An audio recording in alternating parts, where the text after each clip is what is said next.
This is the story of Pope Francis, a man who captured the heart of a generation by simply being himself. He ascended to the papacy during a time when religion was seen as old-fashioned, when priests were viewed with suspicion, and when the church was dealing with its own share of internal strife. But amidst these challenges, he offered a ray of hope, a beacon of simplicity and authenticity. He was a breath of fresh air in the stuffy halls of the Vatican, offering a stark contrast to the opulence and grandeur that many associated with the papacy. Yet, despite his unconventional ways, he won over the hearts of millions, not only Catholics, but people of all faiths and walks of life. But how did he do it? What made him so appealing? In this episode, we'll explore what sets Pope Francis apart, how he connected with people from all walks of life, why he was so effective in spreading his message of hope, and above all, how he managed to become one of the most influential figures of our time. Join us as we delve into the life and times of a remarkable leader who taught us that true greatness lies in our ability to connect with others in a genuine and authentic way.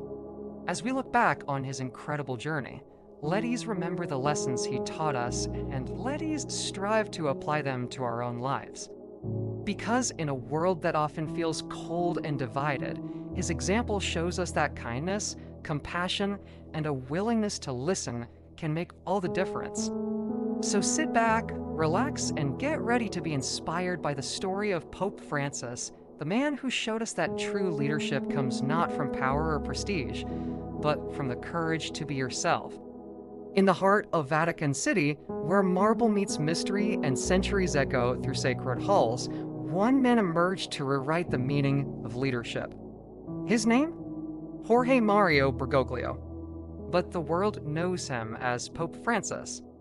Born on December 17, 1936, in Argentina, Francis was the first pope from the Americas.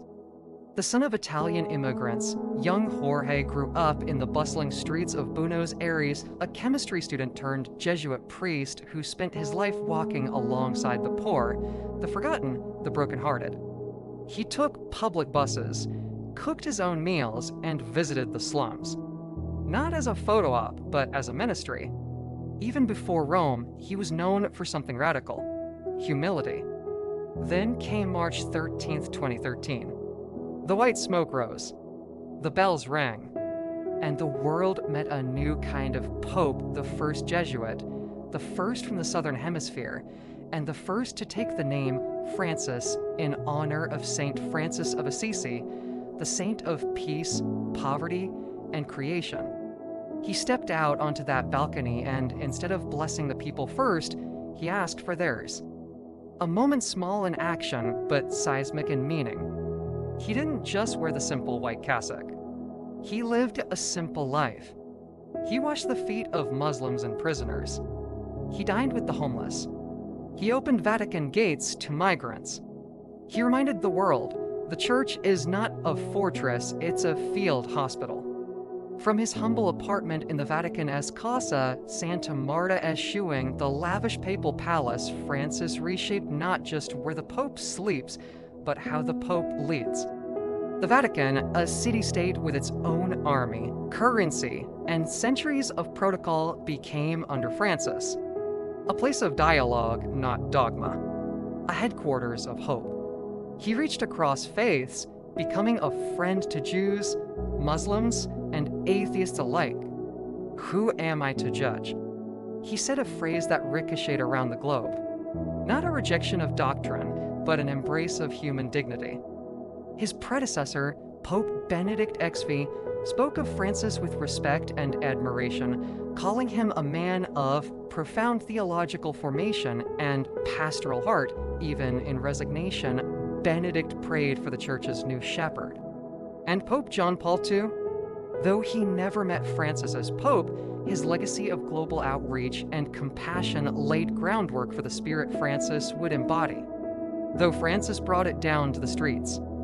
In his own words, I am a sinner. To admit one's faults is an important thing. We must all go to confession. It does us good. It helps us.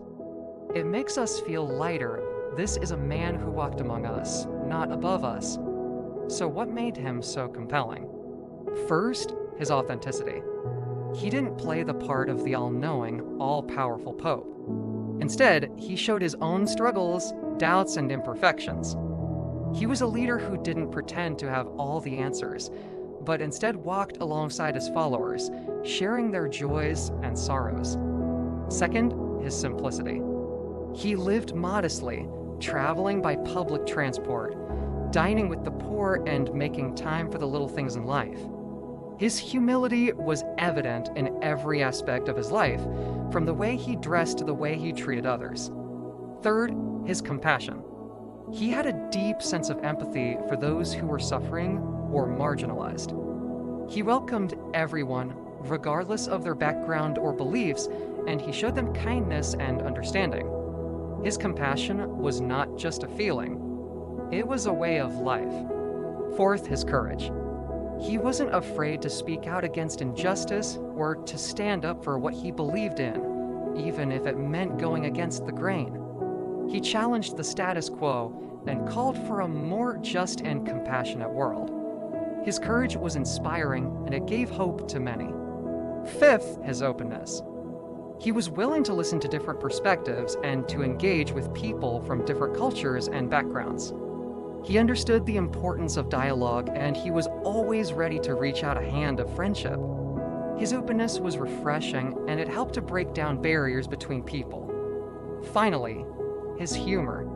He had a great sense of humor, and he wasn't afraid to use it to make people laugh and to put them at ease. He knew when to be serious and when to lighten the mood, and he used his sense of humor to connect with people on a personal level. His humor was disarming, and it made him more approachable and likable. In a world that often feels cold and divided, his example shows us that kindness, compassion, and a willingness to listen can make all the difference. His legacy will continue to inspire us to be better people and to work for a better world.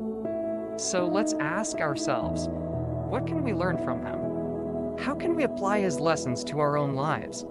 Perhaps we can start by being more authentic, more honest and open with ourselves and with others. Maybe we can try to be more compassionate and understanding towards those who are different from us. Or perhaps we can simply strive to be kinder and more generous with our time and our resources.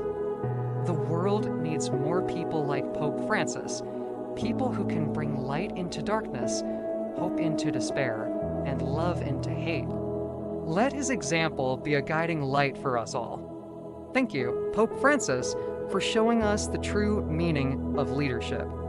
Your legacy will live on in the hearts of millions. May your example continue to inspire us to be better people and to work for a better world. Thank you. Before we wrap up this video, we want to hear from you. What are your thoughts on Pope Francis's legacy? How has he impacted your life or the world in your opinion? Share your thoughts below, and don't forget to like and subscribe so you never miss any of our videos. Thanks for joining us today, and we'll see you next time.